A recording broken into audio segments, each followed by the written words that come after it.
오늘 굿 프라이데이라고 하는 성금요일입니다. 오늘 좋은 날입니다. 그런데 그냥 좋은 날은 아니죠. 항상 평화가 그냥 오지 않듯이 선함은 그냥 오지 않습니다. 악함과 싸울 때, 또 죄와 맞설 때 올 수 있는 선입니다. 주님이 오늘 그 길을 가신 날입니다. 어제 이사야 53장에 잠잠한 어린 양처럼 끌려가신 분께서 영혼의 모든 산통을 다 치르신 끝에 다 이루었다라고 선언하시는 내용을 보았습니다. 오늘은 그 선언이 나오기 바로 직전의 장면으로 골고다 언덕 십자가 아래입니다. 그곳에는 여러 사람들이 모여 있었습니다. 오늘 본문에는 군병들이 나오고요. 어머니와 또 그 이외의 여인들 그리고 제자 요한이 보입니다. 그리고 십자가 예수님께서 계십니다. 모두 같은 시간과 장소에 있는데요. 각자 알고 있는 것이 전혀 달랐습니다. 두 가지를 함께 살펴보도록 하겠습니다. 첫째로 모르는 채로도 이루어집니다. 모르지만 이루어집니다. 십자가 아래에서 로마 군인들이 뭔가를 의논합니다. 예수님의 속옷을 보니까 겉옷은 이미 나눴고요. 속옷을 보니까 위에서부터 통으로 짠 옷인데요. 이걸 4등분하면 망가져서 쓸모가 없다며 제비를 뽑아서 한 사람에게 몰아주자는 것이었습니다. 우리식으로 말하면 사다리 타자 이런 겁니다. 지극히 실용적인 판단이죠. 그들에게는 특별할 것 없는 하루의 일상이었습니다. 그들이 아는 건 그것이 전부인데요. 우리가 살펴보았던 시편 22편을 읽어본 적도 없고 천년 전 예언 같은 건 전혀 몰랐습니다. 평소대로 제비 뽑기를 했을 뿐이었습니다. 그런데 요한은 나중에 이 장면을 기록하면서 시편 22편 18절의 말씀을 인용합니다. 오늘 본문 24절입니다. 이는 성경에 그들이 내 옷을 나누고 내 옷을 제비 뽑나이다 한 것을 응하게 하려 함이러라. 그리고 아주 짧게 끝맺습니다. 군병들은 이런 일을 하고, 이게 전부예요. 그냥 그런 일을 한 것뿐입니다. 그런데 다른 측면에서 보면, 즉 하나님 나라 관점에서 보자면 이것은 예언의 성취였습니다.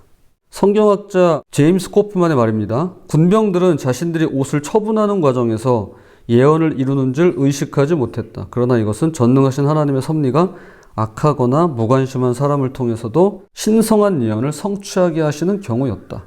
이것은 우리에게 시사해 주는 바가 큽니다.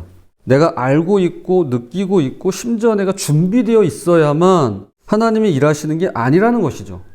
우리한테는 이게 크지만 하나님께 이게 크지 않을 수 있다라는 겁니다. 군병들은 전혀 몰랐습니다. 우리도 이와 크게 다르지 않다고 보는데요. 내 삶의 어떤 날들은 아무짝에도 쓸모없는 것처럼 보일 때가 있습니다. 낭패만 하고 의미 없이 보낸 것만 같죠. 그러나 실상은 하나님의 손안에 있더라는 것입니다. 저는 하루에 한 번씩 아주 짧은 시간이지만 핸드폰에 추천 사진을 확인합니다. 보통 저희 자녀들의 어릴 적 사진인데요. 어제는 순간적으로 이런 말이 제 입에서 튀어나와서 저 스스로도 깜짝 놀랐습니다. 다시는 오지 않을 오늘이구나. 아, 그때가 좋았지가 아니었습니다. 다시는 오지 않을 오늘이구나 였습니다. 맞습니다. 다시는 오지 않을 오늘이죠. 오늘은 다시 오지 않습니다. 물론 오늘이 빨리 지나갔으면 할 때도 있습니다. 그럼에도 불구하고 오늘은 분명히 다시 오지 않습니다. 특별히 나는 전혀 모르고 넘어가지만 하나님께서 일하시고 수고하시는 오늘은 다시 오지 않습니다. 알든 모르든 의식하든 의식하지 못하든 주님은 역사하시는데요. 이것이 바로 그분의 섭리입니다. 그 섭리를 믿고 따라가는 우리가 되었으면 좋겠습니다. 자, 둘째로 알면서 끝까지 가십니다. 자, 모른 채로 이루어지는 것도 있지만요. 알면서 끝까지 가십니다. 28절입니다. 그 후에 예수께서 모든 일이 이미 이루어진 줄 아시고 성경을 응하게 하려 하사 이르시되 내가 목마르다 하시니 군병들과 달리 주님은 모든 걸 아시는데요. 이 대조가 본문 전체에 흐릅니다. 모든 걸 아시는 주님께서 세 가지를 합니다. 첫째, 의탁하십니다. 십자가에서 숨이 끊어지는 가운데도 예수님의 시선은 곁에 선 사람들을 향합니다. 십자가 근처에는 어머니와 이모, 또 다른 마리아와 막달라 마리아 그리고 제자 요한이 서 있었습니다. 예수님은 그들을 보시며 여자여 보소서 아들이니이다. 그리고 제자 요한에게는 보라 내 어머니라고 말씀합니다. 그리고 그 시간부로 요한은 어머니를 자기 집에 모십니다. 그런데 이거 좀 이상하지 않으세요? 아무리 임종전 유언이라고 하지만 예수님이 외동이라 아버님 먼저 일찍 여의시고 어머니 혼자시라면 모를까 예수님에게 야고보, 요셉, 시몬, 유다라는 남동생만 4명 있었습니다. 거기에다 누이들까지 있었습니다. 그러니까 여동생이 있었어요. 자, 그러면 자녀들이 모시는 게 맞지 왜 굳이 제자 요한에게 맡기시는 걸까요? 아, 그 자리에 없어서요? 신학자 헤르만 리더보스는 이렇게 해석합니다. 죽어가는 예수님이 마리아와 요한 이 두 사람 사이에 세우시는 관계 속에서 그분이 지상에 남겨두고 가시는 공동체의 모습이 패러다임적으로 나타난다. 쉽게 말하면 이런 겁니다. 지금 예수님의 부탁은 단순히 요한아, 우리 엄마 좀 부탁해가 아니라는 거예요. 지금 그런 맥락이 아닙니다.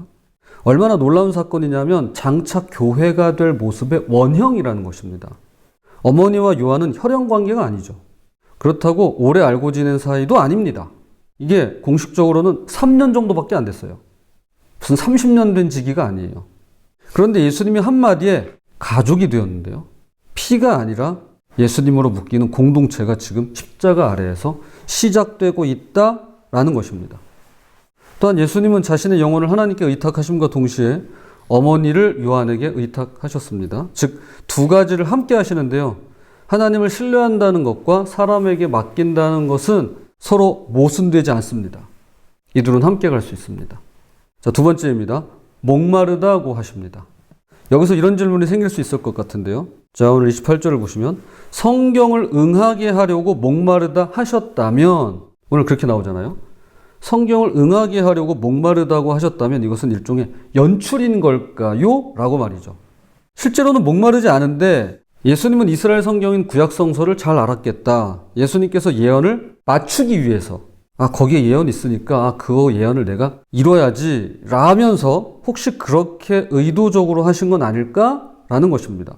성경을 응하게 하려고 목마르다 하셨다면 그렇게 생각할 수 있잖아요. 결론부터 말씀드리면 아니죠. 그럴 수는 없습니다. 십자가형에서 갈증은 피할 수 없는 신체적 고통이었습니다.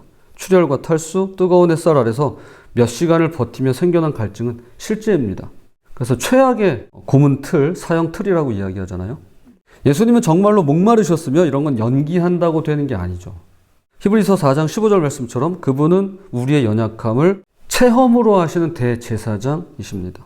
동시에 그 고통 속에서도 주님은 정확히 알고 계시는데요. 시편 22편 15절 내 힘이 말라 질그릇 조각 같고 내 혀가 입천장에 붙었나이다. 와 시편 69편 21절 그들이 목마를 때에는 초를 마시게 하셨사오니 라는 말씀이 지금 이 순간 완성되고 있음을 알 수 있습니다. 실제적인 고통과 의식적인 성취가 성경을 응하게 하려 하사 내가 목마르다는 말씀 속에 함께 공존하고 있는 것입니다. 그리고 29절에 사람들이 신포도주를 해면에 적셔 가져올 때 우슬초 가지를 사용하는 장면이 있습니다. 그럼 왜 하필 우슬초인 걸까요? 다른 것도 많을 텐데. 출애굽기 12장에서 유월절 첫날 이스라엘 백성들이 어린 양의 피를 찍어서 문설주에 바를 때 사용했던 도구가 바로 이 우슬초였습니다. 우슬초에 피를 묻혀 문에 바르면 죽음의 천사가 그 집을 넘어가는 10가지 중 마지막 재앙이었습니다. 지금 요한은 이 세부사항 하나하나를 기록하면서 독자들에게 아주 조용히 말하고 있는 것입니다. 지금 유월절 어린 양께서 완성되고 있다라고 말이죠. 예수님이 십자가에 달려 돌아가심으로 인해서 우리가 죽음을 넘기고 패스오버잖아요. 죽음을 유월해서 넘어가서 살아날 수 있다라는 사실을 말이죠. 그러므로 우슬초는 그냥 나뭇가지가 아니라 수천 년 전 구원 이야기의 대미를 장식하는 붓터치라고 감히 말씀드릴 수 있을 것입니다. 이건 그냥 우슬초가 아닙니다. 그분의 마지막 붓터치입니다. 세 번째는 다 이루었다인데요. 이것은 어제 이사야 53장 11절에 만족이라는 단어를 통해서 이미 살펴봤습니다. 영혼의 모든 수고를 다 치르신 뒤에 만족인 것이죠. 자, 이제 말씀의 결론을 맺겠습니다. 군병들은 몰랐습니다. 그러나 이루어졌습니다. 반면에 예수님은 알고 계셨습니다. 그리고 끝까지 그 길을 가셨습니다. 우슬초 가지에 묻은 신포도주는 유월절 어린 양 이야기의 마지막 붓터치인 것이었습니다. 교회 여러분, 지금 알 수 없는 자리에 있다거나 이해되지 않는 날들을 보내고 계신다면 이것 하나만큼은 꼭 기억했으면 좋겠습니다. 군병들이 자신도 모른 채 하나님의 계획 안에 있었던 것처럼 우리도 모르는 하루하루가, 모르는 순간순간이 하나님의 손 안에 있다라는 사실을 말이죠. 꼭 기억했으면 좋겠습니다. 그리고 지나가 보면 알잖아요. 이 모든 것이 다 은혜였다라고 말이죠. 또한 주님은 이 모든 걸 알면서 끝까지 가셨는데요. 그렇게 십자가 아래에서 새로운 가족을 세우시고 마지막 예언까지 이루시며 다 이루었다고 선언하십니다. 그리고 그 완성은 바로 저와 여러분을 위함이었습니다. 부디 모르는 채 살아온 날들도 하나님의 손 안에 있었음을 믿으며 모든 걸 알고 끝까지 가신 주님을 따라가는 그런 저와 여러분이 되시기를 주님의 이름으로 부탁을 드립니다.